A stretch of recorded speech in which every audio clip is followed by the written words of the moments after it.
Shalom Bapak Ibu dan Saudara yang terkasih, kita kembali kepada Renungan Harian GSRI Tomang.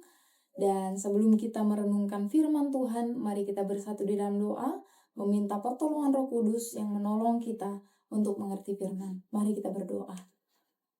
Bapa di dalam surga, kami mengucap syukur untuk hari ini, Engkau memberikan kami hari yang baru. Dan pada saat ini Tuhan, kami ingin bersama-sama merenungkan firman-Mu, Engkau yang memberkati sehingga Allah Roh Kudus yang menerjemahkan bagi kami, dan ini mampu kami mengerti dengan baik. Dalam nama Yesus kami berdoa. Amin. Bapak, Ibu, dan Saudara yang terkasih, tema renungan kita hari ini adalah Ketika Aku Ditinggal Sendiri. Bacaan Alkitab dari 2 Samuel 22 ayatnya yang ke-32. Demikianlah firman Tuhan. Sebab siapakah Allah selain dari Tuhan? Dan siapakah gunung batu selain dari Allah kita? Bapak Ibu, coba kita bayangkan seorang pendaki yang sedang mendaki gunung yang sangat curam. Kemudian di tengah perjalanan ia terperosok dan hampir jatuh ke jurang yang sangat dalam. Teman-teman pendakinya lebih memilih untuk menyelamatkan diri mereka dibandingkan untuk menyelamatkan dia. Kemudian teman-temannya meninggalkannya walaupun dia saat itu sedang terjatuh. Bapak Ibu, di saat kritis itu ia menemukan batu besar yang kokoh untuk ia dapat berpijak dan juga berpegang. Batu itu menyelamatkannya dari kematian. Kemudian batu itu juga menjadi sandarannya, tempat ia bertahan sampai ada seorang penolong datang untuk menolongnya. Bapak Ibu, di dalam kehidupan kita sering mencari batu untuk bersandar. Entah itu kekuatan diri, entah itu harta benda, atau orang lain. Namun, batu-batu di dunia ini bisa rapuh dan tidak bertahan lama. Bagian yang kita renungkan ini masih bagian dari ucapan syukur Daud setelah melalui berbagai kesulitan dan peperangan. Di ayat yang ke-32, Daud menyatakan, sebab siapakah Allah selain dari Tuhan? Dan siapakah gunung batu kecuali Allah kita? Ini adalah merupakan pengakuan iman Daud bahwa tidak ada satu Allah pun yang mampu menolongnya.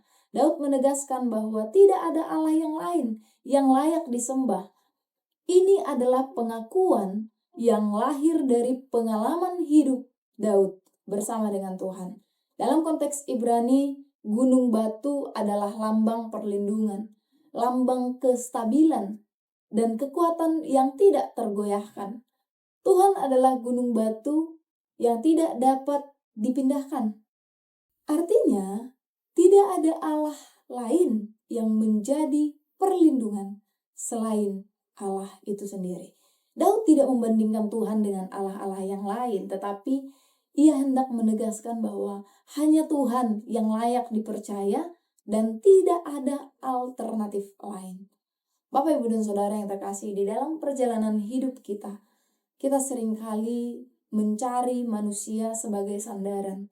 Entah itu keluarga, sahabat, relasi, atau teman yang kita dapat percaya.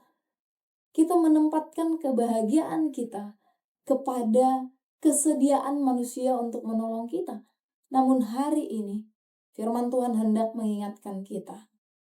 Yang pertama, jangan mencari sandaran yang rapuh. Sandaran itu haruslah lebih kuat dari yang bersandar. Kadang kita lebih bersandar pada besaran uang yang kita punya, padahal itu juga hal yang kita cari sendiri. Atau kita bersandar pada kemampuan sendiri. Namun, semuanya bisa gagal, karena semuanya itu bisa meninggalkan kita suatu hari nanti. Yang kedua, kenali Tuhan secara pribadi. Seperti Daud yang mengenal Tuhan melalui pengalaman pribadinya, kita pun perlu mengenalnya lewat doa, firman yang disampaikan, dan juga ketaatan kita untuk melakukan firman-Nya. Yang ketiga, tetap percaya saat badai hidup itu datang. Gunung batu tetap kokoh walaupun hujan dan angin datang. Demikian pula Tuhan, Dia akan tetap setia menopang kita. Bapak, Ibu, dan Saudara, Efesus 2 ayat 20 mengatakan Yesus Kristus adalah batu penjuru, pondasi iman kita satu-satunya. Dia satu-satunya jalan keselamatan, dan hanya di dalam Dia kita menemukan perlindungan yang sejati. Dunia mungkin menawarkan banyak batu lain, tetapi hanya Kristus yang kokoh dan kekal. Mari kita pastikan seluruh hidup kita berdiri di atas batu itu. Mari kita bersatu di dalam doa. Bapa di dalam surga, kami menyadari ketika manusia meninggalkan kami, ketika semua orang meninggalkan kami, hanya Tuhan yang setia ada bersama-sama dengan kami melalui setiap masalah kehidupan kami. Terima kasih untuk firman-Mu yang menguatkan kami hari ini. Berkati setiap Bapak Ibu yang ada di rumah, di dalam keluarga dan juga pekerjaan mereka, dan di dalam segala hal yang mereka laksanakan hari ini. Biarlah firman-Mu tetap tinggal di dalam hati mereka untuk menguatkan mereka. Inilah doa dan permohonan kami dalam nama Yesus kami berdoa. Amin.